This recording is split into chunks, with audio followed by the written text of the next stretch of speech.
Welcome back to Be a Better Baddie. My name is Quenisha, and I am your host, coach, teacher, and fellow baddie. And we are talking about gratitude today. We are continuing our series, and today we are talking about gratitude for our past selves. So I think the first activity for this episode is I want you to give your past self a shout out. And I mean, every single version of your past self, child version of you, teenager, young adult, last year, yesterday. Shout out your past self for being brave, for dreaming, for putting in the work that got you to where you are today, for making dumb mistakes, for pushing boundaries, for helping you establish your values, and most importantly, giving you funny stories to tell now. Shout out to her, right? There's no reason for you to regret the past because you cannot change it. You cannot change the past. So the only thing you can do is take the past and turn it into lessons. So today we're going to continue our gratitude series and dive deeper into being grateful for your past self. Last week we talked about the general benefits of being grateful and just showing gratitude to others. Showing gratitude to yourself has the added benefit of increasing your self-awareness and the amount of clarity, authenticity, and connectedness that you feel in your life. So the way this episode is structured is kind of like, I think it's going to be like more of the steps you need to take before you can actually show gratitude to your past self. So let's start with what you need to do to actually be grateful for your past self. So the first step in showing gratitude for your past self is acknowledging your past. Start acknowledging that it actually happened and not run away from it. It made you who you are, so there's no reason to run from it. I mean, and of course, unless it was like something super traumatic and acknowledging that triggers you a lot. I am not a mental health professional. I'm just a girl who loves personal development and things of this sort. So if this is not the right step for you, by all means, do not take it. So some of us don't want to necessarily acknowledge the events that happened in the past because they probably weren't as favorable or they wouldn't paint us in a good light. But all of those good, bad, ugly, regular, fun things need to be acknowledged because they are part of you, right? Like imagine if the United States didn't want to acknowledge that slavery happened. LOL. It would seem like you're trying to cover up a piece of your history or something. And that history is a big part of who the United States is, who as if it's a person. So acknowledge your past. I think that nothing else can happen if you don't even say, hey, I did do that. Okay. After acknowledgement comes understanding the lessons and the pearls of wisdom from that period in your life. And that leads us to the second part. So now you're moving into understanding the lessons and the wisdoms. Most of those occurrences had some sort of lesson, and we're not aware of the lesson until we've developed the hindsight and the wisdom to pull the lesson from that situation. So the things I did when I was 22, of course, made complete 100% sense to my 22-year-old brain. Now, when I look back at these situations with my 31-year-old brain, I think, wow, that was stupid. Why did you do that? And then I say, well, you did it and now you know not to do it. Or you did it and now you know a better way to do it. Right? Now I can pull the lessons out and make meaning of the situation. At that exact moment, no, I couldn't. And I will say sometimes the lesson is just don't do it again. Everything isn't deep or serious. Sometimes the lesson is literally don't do that again. It's dumb. That's it. So acknowledge that it happened, reflect, and do separate the two. Some of them are not meant for deep lessons. Some of them are for those deep lessons. Now, if you still regret something from your past, there's no way you'd be able to pick out the lesson because you're worrying that you didn't make the right decision or that you could have done something better or that you could have said something or you could have walked away earlier or that you just anyway could have changed the past to make the present what you want it to be now. So I think regret is most relevant when you're not satisfied with your life. When you feel like something is missing from my life and it's because of that one thing I didn't do 20 years ago that is when you are consumed with regret and you're still thinking about how you possibly could have a more idyllic life if you made that different choice. And you think that because you think that perfection is a thing, you think that the ideal life is a thing. And newsflash, it isn't.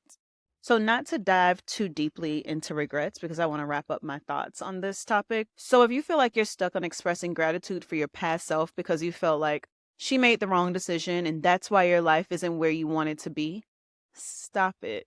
Your life isn't what you want it to be. And this is going to sound a little harsh, but your life isn't what you want it to be because you aren't taking the steps now with your present self, with your current knowledge and your current mindset to make the changes that you want to see.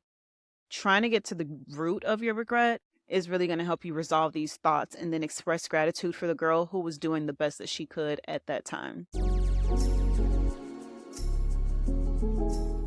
Number 3 is to celebrate your milestones. So many times I didn't see the value in the things that I accomplished because I felt like they were normal or I already expected it from myself. So unlearning that you are not a big deal is huge because by the time you realize how great you are, so much time has passed. I look back at the things that I've done and I'm like, wait, you were only this age when you did this? This is huge.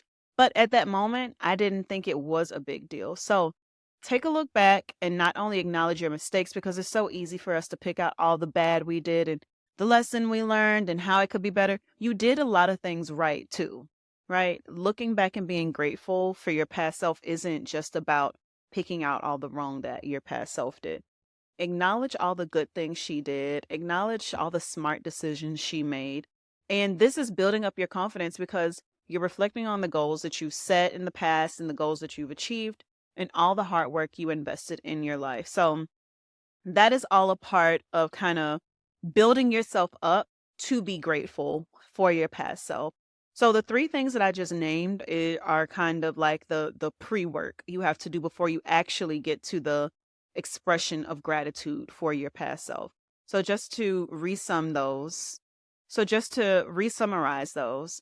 1, acknowledge your past. 2, understand the lessons and wisdom. And then 3, celebrate your milestones. Now we're going to talk about the actual practical things you can do to practice gratitude towards your past self. So after you've processed everything that we just discussed, now you can get into the actual expression of gratitude. So here are the practical exercises for you to reflect on your past achievements and acknowledge your personal evolution. Number 1 is to keep a journal. Keep a journal so that you can, in 5 years, look back and say, wow, I thought that before. Shout out to her. Shout out to you for documenting your thoughts. Shout out to you for documenting your process. So keep a journal. It's really good to just read back and appreciate your journey. I look back at my old journals and I noticed a change in even the way I use my journal. So before my journal was me recounting events that happened, very simple reactions that I had. Now I think my journal is more so me processing my thoughts about the situation. It's no longer this happened, it's this happened. I think that this happened because of this. Maybe I should do this. And really me just doing what I think I would do in therapy.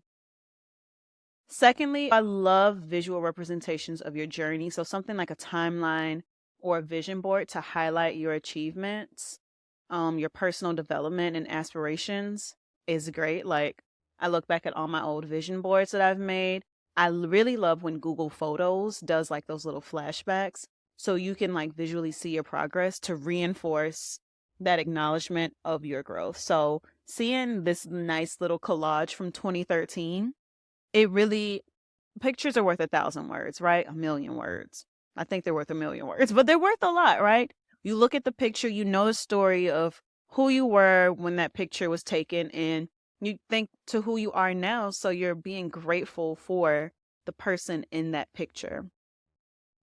The last thing that you can do to appreciate your past self or be grateful for your past self is to set regular review periods. So I like to designate specific periods throughout the year to review and reflect on my personal growth. And this could be with me when I set goals.